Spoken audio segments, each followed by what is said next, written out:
So recently a lot of people have been asking me what my settings are in Modern Warfare, and obviously Cold War's coming out in about a week or so I didn't really think I'd be making this video. But like I said, a lot more people have been asking, so here we are. So obviously I play on PC, so I'm going to go through mouse settings and obviously not controller settings. So first of all, going on to mouse sensitivity, so I play on 7.69.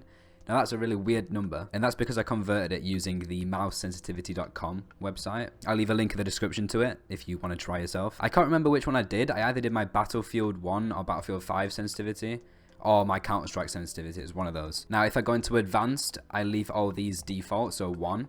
And my ADS mouse sensitivity is legacy. I don't really feel a difference on either one, so yeah, just do whatever feels right for you, especially with the sensitivities. Just find your own one, really. It's all personal preference. So let's go into movement now. So I use tap as my slide behavior, toggle for crouch, toggle for prone. I don't know what that is. I haven't changed that. Sprint, tactical sprint behavior is toggle. Automatic sprint disabled. I really can't get used to it, and I think if you're playing S&D like I do, you really do need to move around without auto sprinting everywhere. Parachute auto deploy is on disabled. That's mainly for Warzone. And hold to use is disabled. So now for the keybinds, I literally have them default apart from these two. So crouch is normally on C, so I changed that to left control instead because it's a lot easier for me since coming from Counter-Strike, because obviously crouching in Counter-Strike is left control, and that's why you see me spamming crouch so much in gunfights. It really does work. As stupid as it sounds, it really does. And prone is on Z. I don't know what it was before.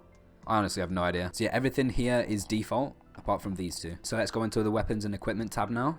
So depleted ammo weapon switch is enabled. Switch weapon minimum delay is on 80. No idea what that is. Weapon switch wraparound is enabled. Weapon mount activation is toggle.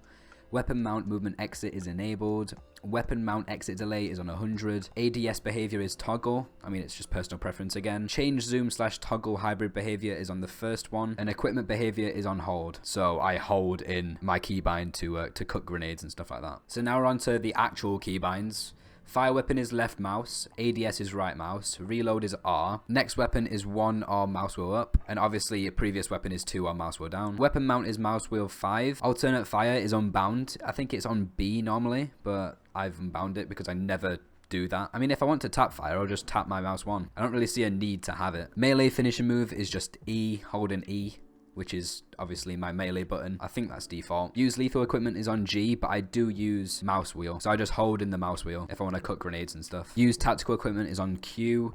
Night vision goggles on N. Use field upgrade is on X.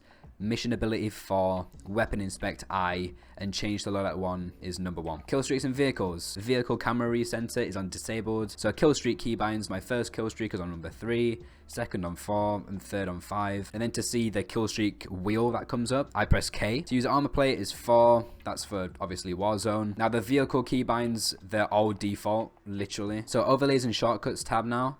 Scoreboard is on hold, map behavior toggle, map cursor enabled, inventory hold, system key behavior is on operating system. Now the only thing on overlays and keybinds that I've changed is ping. I'm pretty sure it's on left alt, but I've changed that to mouse wheel 4 because it's a lot easier for me. And that's again used for Warzone mostly. And for my shortcut keybinds, these are all unchanged. And same with menu navigation, that's all up to you. It doesn't really do anything, and I don't even use it, like, ever. I just press on these. So onto general now. Obviously I play keyboard and mouse. I don't use a controller on PC. My field of view is maxed out and I play on affected. So when I do ADS, everything feels very zoomed out and it creates like an illusion to yourself that you have no recoil, and it just feels a lot better, and I think I'm more consistent on it. The other one is independent, and you will ADS. It'll look very zoomed in, but it will feel like you've got loads of recoil, which I just can't deal with. I think it's a lot easier if I play on affected. I play on 120 FOV because anything underneath makes me want to puke. I genuinely feel bad for the console players here. Now luckily for Cold War, they have introduced one. I'm going to do another one of these for Cold War. So my brightness is on 60. My heads up display bounds are on 100 and 100. I've never really messed with these. These are all really default. Skip introduction movie enabled so you can get into the game faster when you're first starting up. Tooltips disabled, otherwise you're going to have hints coming up every 2 seconds. Subtitles disabled, that's really all up to you. Colorblind type is on disabled. So minimap shape, I use square because you can see a lot more. And for the compass text is on letters. I mean, you could really do what you want here. It's all up to you. Text chat enabled. Profanity filter disabled because I'm not a pussy. Dismemberment and gore effects is enabled. And then everything on telemetry is disabled apart from show mute sound widget and show mute voice chat widget. I don't know what that is, if I'm being honest. So now onto graphics. I use 144 Hz, but I play on full screen borderless, so I can alt tab faster, and I don't really see a difference in this game either. On my render resolution, leave it on 100. Anything below look horrible. If you've got an awful GPU, then maybe lower it to like 90. You get a lot more FPS, but it'll just look horrible, and you won't be able to see people very clearly. I've got a 1080p monitor, so I obviously play on 1080p. VSync disabled, you need that disabled. Custom frame rate limit, I'd leave it on unlimited. NVIDIA highlights disabled. I don't want NVIDIA creating clips every 2 seconds. I like having hard drive space. NVIDIA reflex low latency is enabled. People do put it on boost, but I don't really see that much of a difference. I leave it on enabled. Boost basically maxes out your GPU. Display gamma on 2.2. So down to my graphics settings. Everything is on the lowest possible. Literally. Apart from when you scroll down to cache spot shadows and cache sun shadows, both of those are enabled because apparently you have more FPS. Only do that if you've got probably like 16 gigabytes of RAM, but that's probably the standard these days. 8 gigabytes of RAM is getting a bit outdated now, especially if you play Warzone or Ground War. Your RAM will get absolutely destroyed. Anti-Aliasing is off because you can see so much more. It'll look horrible when you first turn it off, but really you get used to it. I've had it turned off since the game came out. Depth of field is disabled just because I want it to be as clean as possible so I can actually see people properly. Filmic strength is on 0. Any type of motion blur is disabled. I just don't like motion blur. And film grain is on 0%. I hate film grain. I mean, why would you want to look at that? So audio settings now. Audio mix is on home theater. I mean, so many people use like boost and boost high and boost low, but they just sound weird to me. I don't know. I got used to home theater. Master volume was on 40% because if you put it on at 100%, you will literally go deaf. Music volume 20, dialogue volume 100, effects volume 100. I probably need to turn effects volume down because when VTOLs come in, they absolutely destroy your ears. Juggernaut music enabled. Hitmarker sound effects is classic. This is classic. And this is Modern Warfare.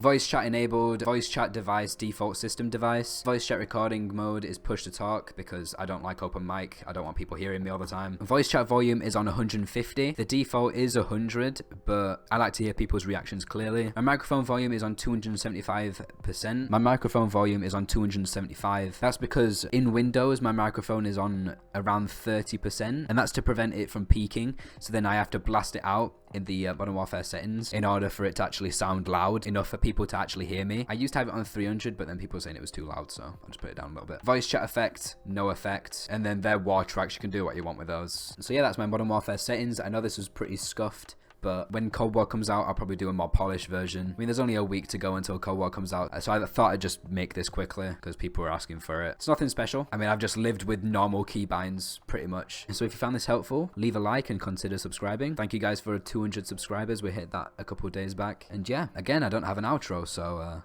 yeah.